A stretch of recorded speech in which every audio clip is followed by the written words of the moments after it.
نحمده ونصلي على رسوله الكريم اما بعد فاعوذ بالله من الشيطان الرجيم بسم الله الرحمن الرحيم رب اشرح لي صدري ويسر لي امري واحلل عقدة من لساني يفقهوا قولي۔ آج کی گفتگو کا موضوع ہے ذکر الہی، اللہ کو یاد کرنا۔ اللہ تعالیٰ کو یاد کرنا خوبصورت ترین کاموں میں سے ایک کام ہے، بہترین عبادات میں سے ایک عبادت ہے۔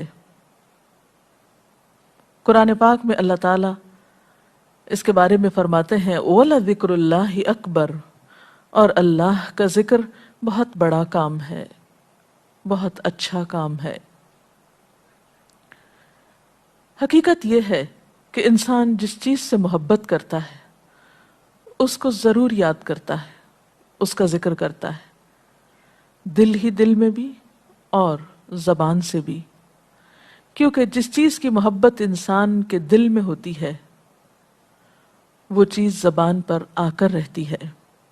یہ ہو نہیں سکتا کہ ہم اللہ تعالیٰ سے محبت کرتے ہوں، دل میں اس کو یاد کرتے ہوں، پھر زبان سے اس کا ذکر کرنا بھول جائیں۔ ذکر الہی تو بندہ مومن کی زندگی میں غیر محسوس طریقے سے شامل ہو جاتا ہے۔ اس کی اس طرح عادت ہو جاتی ہے کہ انسان اٹھتے بیٹھتے چلتے پھرتے تنہائی میں سب کے بیچ میں بیٹھ کر اپنے رب کو یاد کرتا رہتا ہے، دل ہی دل میں یا زیر لب۔ وہ اپنے رب کو کسی حال میں بھی نہیں بھولتا، اور بھولے بھی کیوں؟ اس لیے کہ اس کی ذات پر رب کے احسانات ہر ایک سے بڑھ کر ہیں، اس کی نگاہیں ہر طرف رب کے کمالات دیکھتی ہیں، وہ ہر طرف رب کی نعمتوں کو دیکھ کر سرشار ہوتا رہتا ہے۔ وہ جس طرف بھی نظر اٹھاتا ہے وہیں اس کو رب کی قدرت اور تخلیق نظر آتی ہے۔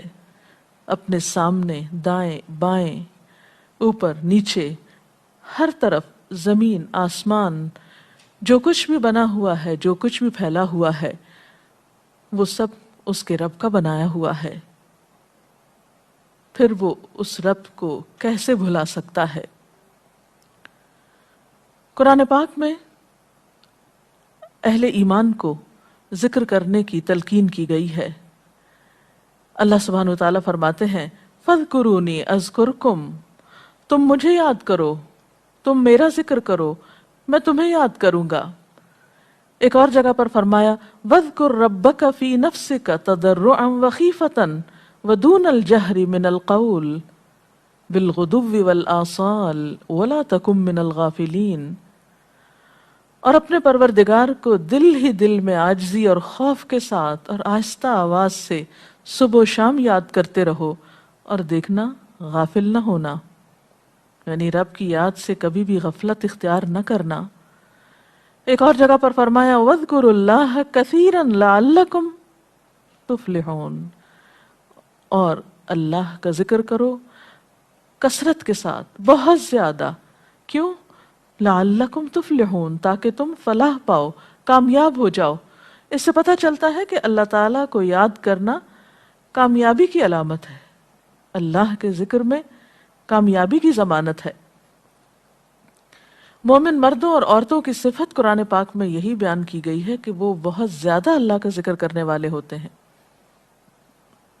سورۃ الاحزاب میں آتا ہے وَالذَّاكِرِينَ اللَّهَ كَثِيرًا وَالذَّاكِرَاتِ، اور اللہ کا ذکر کرنے والے مرد اور اللہ کا ذکر کرنے والی عورتیں جو کثرت سے اللہ کا ذکر کرتی ہیں۔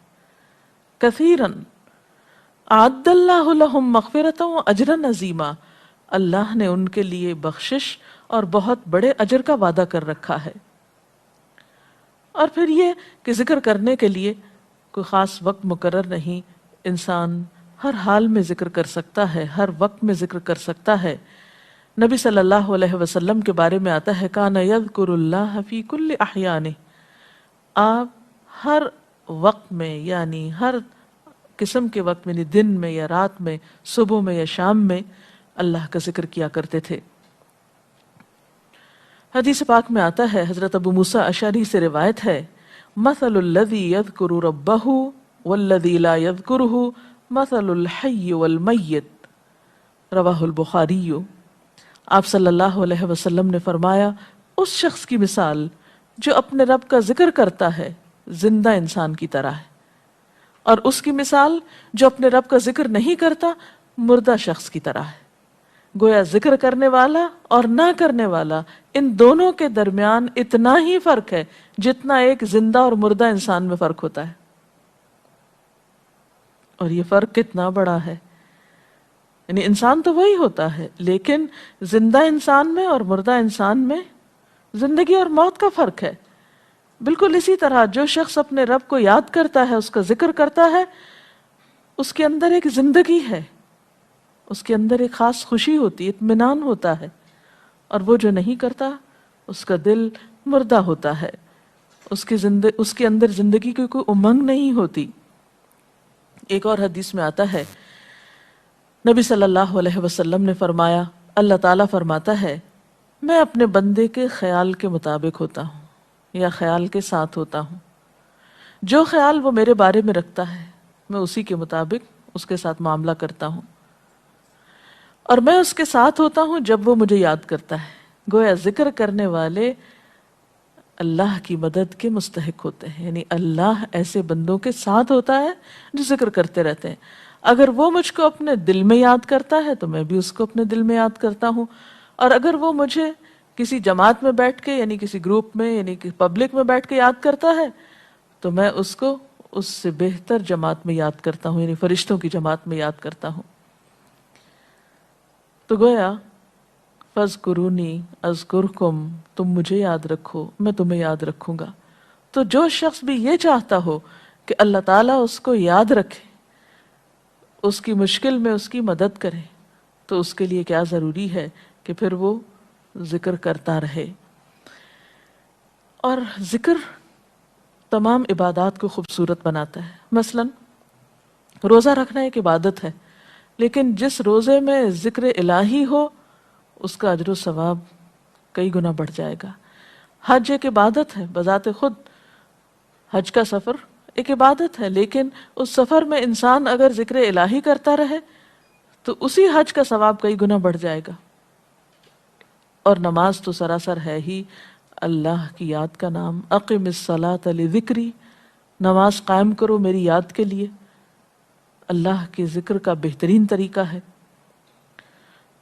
ایک اور موقع پر آپ صلی اللہ علیہ وسلم سے جب یہ پوچھا گیا کہ سب سے اچھی نماز کس کی، سب سے اچھا روزہ کس کا، سب سے اچھا حج کس کا، سب سے اچھا مجاہد کون، تو آپ صلی اللہ علیہ وسلم نے ہر بار یہی جواب دیا کہ جو اپنے ان کاموں میں ذکر الہی کثرت کے ساتھ کرے۔ اور ذکر کرنے والے ہر میدان میں آگے نکل جاتے ہیں۔ حدیث پاک میں آتا ہے نبی صلی اللہ علیہ وسلم نے فرمایا مفردون سبقت لے گئے۔ لوگوں نے پوچھا کہ یہ مفردون کون ہیں؟ فرمایا وہ مرد جو کثرت کے ساتھ اللہ کا ذکر کرتے ہیں، اور وہ عورتیں جو کثرت کے ساتھ اللہ کو یاد کرتی ہیں۔ اور یہاں آپ نوٹ کر رہے ہیں خاص طور پر مردوں کے ساتھ ساتھ عورتوں کا ذکر بھی ملتا ہے۔ حضرت عبداللہ بن بصر فرماتے ہیں کہ ایک شخص نے عرض کیا یا رسول اللہ صلی اللہ علیہ وسلم، بے شک اسلام کے احکام مجھ پر بہت ہیں، یعنی ذمہ داریاں بہت ہیں، کرنے کے کام بہت ہیں، آپ مجھے کوئی ایسی بات بتائیں جسے میں اپنے لیے لازم کر لوں، یعنی میرے لیے آسان ہو اور میں پابندی سے کر سکوں۔ تو آپ صلی اللہ علیہ وسلم نے فرمایا لا یزال لسانک رطبا من ذکر اللہ، کہ ایک چیز پابندی سے پکڑ لو، اور وہ کیا کہ تیری زبان ہمیشہ اللہ کے ذکر سے تر رہے، ہر دم اللہ کو یاد کرتے رہو۔ اور یہ حقیقت ہے کہ انسان کوئی بھی کام کر رہا ہو، مثلا خواتین کھانا پکا رہی ہیں، گھر صاف کر رہی ہیں، واک کر رہی ہیں، کوئی بھی کام کر رہی ہیں اس طرح کا، تو اس میں ساتھ ساتھ اللہ کی یاد کرتی رہیں، سبحان اللہ، الحمدللہ، اللہ اکبر، استغفر اللہ، لا الہ الا اللہ، ان اذکار کا ورد کرتے رہیں، تو اس میں کام بھی ہوتا رہے گا اور اس کے ساتھ ساتھ اللہ کی یاد بھی ہوتی رہے گی۔ خصوصی طور پر دو کلمات ایسے ہیں جن کے بارے میں بہترین اجر کی خوشخبری سنائی گئی۔ آپ صلی اللہ علیہ وسلم نے فرمایا کلمتان، دو کلمات ایسے ہیں خفیفتان علی اللسان، جو زبان پہ بہت ہلکے ہیں، یعنی پڑھنے میں کچھ مشکل نہیں، ثقیلتان فی المیزان، میزان میں بہت بھاری ہیں، حبیبتان الرحمن، رحمان کو بہت محبوب ہیں، اور وہ کیا ہیں؟ سبحان اللہ و بحمدہ، سبحان اللہ العظیم۔ چلتے پھرتے، اٹھتے بیٹھتے، کام کاج کرتے، تسبیح پڑھتے رہنا، ذکر کرتے رہنا انسان کے دل کو جہاں اطمینان بخشتا ہے، وہاں اس کے کام کو آسان بھی کر دیتا ہے، اور اللہ کی مدد بھی ساتھ ہوتی ہے۔ اور قرآن پاک میں ایسے لوگوں کے لیے خوشخبری ہے، الا بذکر اللہ تطمئن القلوب، سنو اللہ کے ذکر سے دلوں کو اطمینان ہوتا ہے۔ اور ویسے بھی میزان میں بہت بھاری نیکی ہے۔ ایک حدیث میں آتا ہے کہ رسول اللہ صلی اللہ علیہ وسلم نے لوگوں سے پوچھا، کیا میں تمہیں نہ بتاؤں کہ تمہارے اعمال میں سب سے اچھا عمل، سب سے پاکیزہ اور تمہارے درجات کو سب سے زیادہ بڑھانے والا، اور جو تمہارے لیے سونے چاندی کے خرچ کرنے سے زیادہ بہتر ہو، اور اس سے بھی بہتر ہو کہ تم اپنے دشمنوں سے ملو، ان کی گردنیں تم مارو اور وہ تمہاری گردنیں مارے، تو کیا ایسا عمل نہ تمہیں بتاؤں؟ صحابہ نے عرض کیا، ضرور یا رسول اللہ صلی اللہ علیہ وسلم، ہمیں ایسا عمل بتائیے۔ تو آپ نے فرمایا، وہ اللہ کا ذکر ہے، یعنی تمام اعمال میں وہ سبقت لے جاتا ہے۔ اسی طرح ایک اور حدیث میں ہے، رسول اللہ صلی اللہ علیہ وسلم نے فرمایا کہ جب بھی کچھ لوگ بیٹھتے ہیں اور وہ اللہ کا ذکر کرتے ہیں، یعنی کسی مجلس میں اکٹھے ہو کر بیٹھتے ہیں، تو اللہ کی رحمت ان کو ڈھانپ لیتی ہے، ان پر سکینت نازل ہوتی ہے، اللہ تعالیٰ ان کا اپنے ہاں ذکر کرتے ہیں۔ گویا اکیلے بھی ذکر کیا جا سکتا ہے اور کسی مجلس میں اکٹھے بیٹھ کر بھی۔ پھر اسی طرح صبح و شام بھی، جیسا کہ قرآن پاک میں آتا ہے، وَسَبِّحْ بِحَمْدِ رَبِّكَ قَبْلَ طُلُوعِ الشَّمْسِ وَقَبْلَ غُرُوبِهَا، اپنے رب کی تسبیح بیان کرو سورج نکلنے سے پہلے اور اس کے غروب ہونے سے پہلے۔ ایک اور جگہ پر آتا ہے، وَسَبِّحْ بِحَمْدِ رَبِّكَ بِالْعَشِيِّ وَالْإِبْكَارِ، اپنے رب کی حمد و ثنا بیان کرو عشی کے وقت یعنی عصر کے وقت، والابکار اور صبح کے وقت۔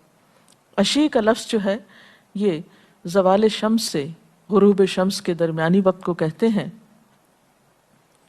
پھر اسی طرح انبیاء علیہ السلام کے بارے میں ہم دیکھتے ہیں، حضرت داؤد علیہ السلام بہت خوبصورت آواز سے، بہت خوبصورت انداز میں اللہ تعالیٰ کا ذکر کیا کرتے تھے۔ نبی صلی اللہ علیہ وسلم نے ایسے لوگوں کے بارے میں بہت خوشخبریاں دی ہیں، اور سب سے بڑی خوشخبری کیا ہے کہ خود اللہ تعالیٰ کا تقرب انسان کو حاصل ہوتا ہے، انسان کے گناہوں کا کفارہ ہوتا رہتا ہے۔ اور بعض اذکار جو بظاہر تو بہت معمولی نظر آتے ہیں، لیکن ان کا اجر و ثواب اتنا ہے کہ انسان حیران ہوتا ہے کہ اتنے کم کلمات کے بدلے اتنا بڑا ثواب۔ جیسے نبی صلی اللہ علیہ وسلم نے فرمایا کہ الحمدللہ کہنا میزان کو بھر دیتا ہے۔ اب الحمدللہ دو لفظ ہیں، لیکن جو شخص دل سے اس کو ادا کرتا ہے، تملا المیزان، میزان بھر جاتا ہے اس سے۔ سبحان اللہ، الحمدللہ کے کلمات آسمانوں اور زمین کے درمیان کو پر کر دیتے ہیں۔ اتنا اجر و ثواب ہے ان چھوٹے چھوٹے کلمات کا بھی، لیکن اکثر شیطان ہمیں ان سے غافل رکھتا ہے۔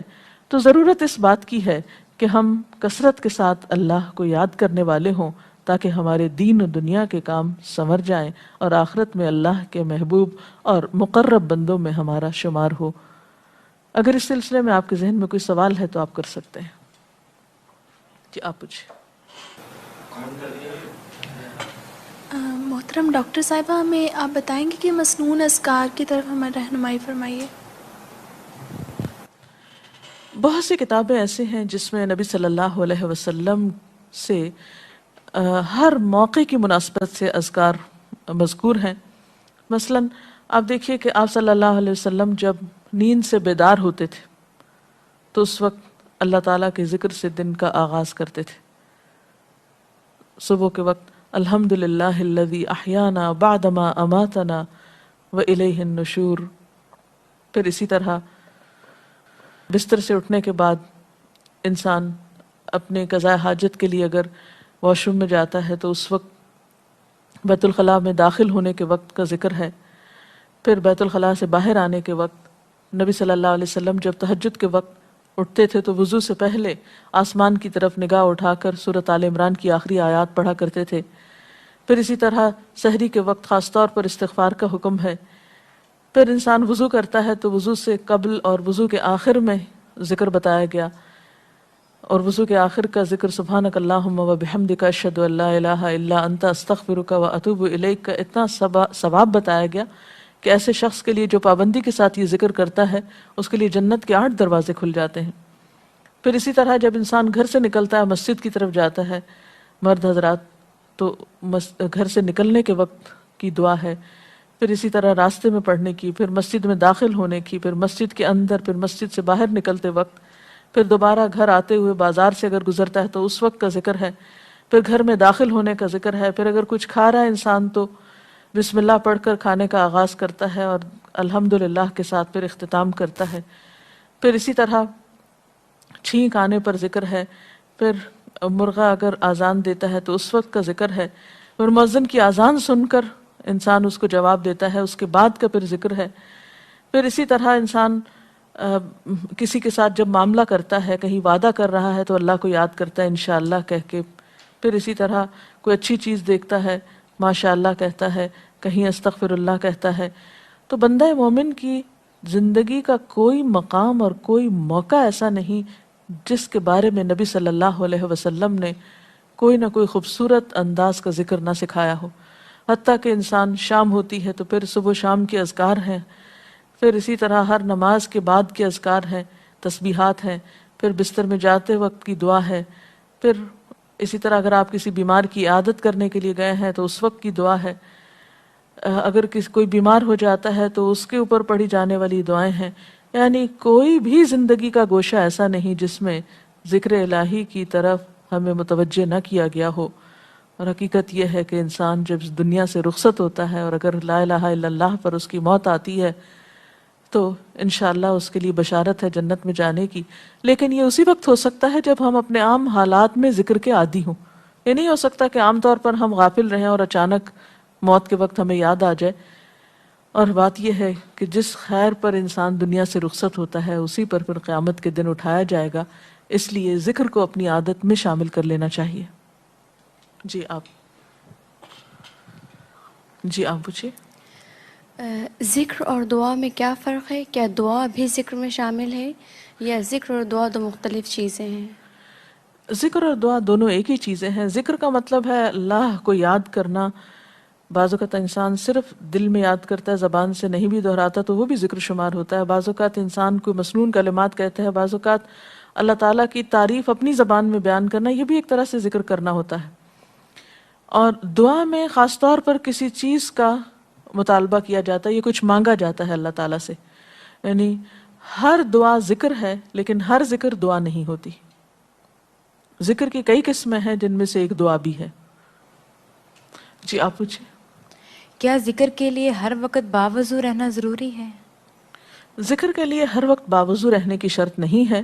قرآن پاک میں اللہ تعالیٰ فرماتے ہیں الذین یذکرون اللہ قیاما وقعودا وعلی جنوبہم وَيَتَفَكَّرُونَ فِي خَلْقِ السَّمَاوَاتِ وَالْأَرْضِ رَبَّنَا مَا خَلَقْتَ هَذَا بَاطِلًا سُبْحَانَكَ فَقِنَا عَذَابَ النَّارِ۔ وہ لوگ جو اللہ کو یاد کرتے رہتے ہیں کھڑے ہو کر، بیٹھ کر، لیٹ کر، اپنے پہلوؤں پر، اور کائنات میں غور و فکر کرتے رہتے ہیں، کہتے ہیں کہ پاک ہے تو اے ہمارے رب، ہمیں آگ کے عذاب سے بچا۔ تو اس سے یہ پتہ چلتا ہے کہ انسان بیٹھ کر، چلتے پھرتے اور لیٹ کر بھی اللہ کو یاد کر سکتا ہے۔ اب لیٹنے کی حالت ایسی جس میں سونا بھی شامل ہے، تو سوتے ہوئے اگر انسان ڈر جائے یا کوئی برا خواب ہے تو اس وقت بھی ذکر کرنا، مسنون ذکر موجود ہے۔ یعنی اس وقت بھی نبی صلی اللہ علیہ وسلم نے دعا مانگنے کا طریقہ بتایا کہ اب کیا پڑھو، تاکہ تم اس خواب کے خوف سے، اگر کوئی ناپسندیدہ خواب ہے تو اس سے باہر آ جاؤ۔ تو اب آپ دیکھیں کہ سو کر تو وضو باقی نہیں رہتا، اور اگر اللہ کی یاد کے ساتھ ہر وقت باوضو ہونے کی شرط ہوتی تو پھر تو شاید ہی کوئی ذکر کر سکتا ہر وقت، کیونکہ ایک مشکل کام ہے۔ وضو نماز کے لیے شرط ہے، نماز وضو کے بغیر نہیں ہوتی، لیکن ذکر آپ وضو کے بغیر کر سکتے ہیں، اور اس میں درود شریف بھی شامل ہے، آیت کریمہ بھی شامل ہے۔ ہاں افضل ہے اگر آپ کو توفیق اللہ نے دی کہ آپ وضو کے ساتھ ہیں اور وضو کے ساتھ ذکر کریں، لیکن اگر باوضو نہیں ہے تو ذکر سے آپ کو کوئی چیز روک نہیں سکتی، الا یہ کہ آپ بیت الخلاء میں ہیں اس وقت ذکر نہیں کرنا چاہیے. ادروائز آپ عام روٹین کے نارمل کاموں میں اللہ تعالیٰ کو یاد کر سکتے ہیں، خواہ وضو سے ہوں یا بغیر وضو کے ہوں.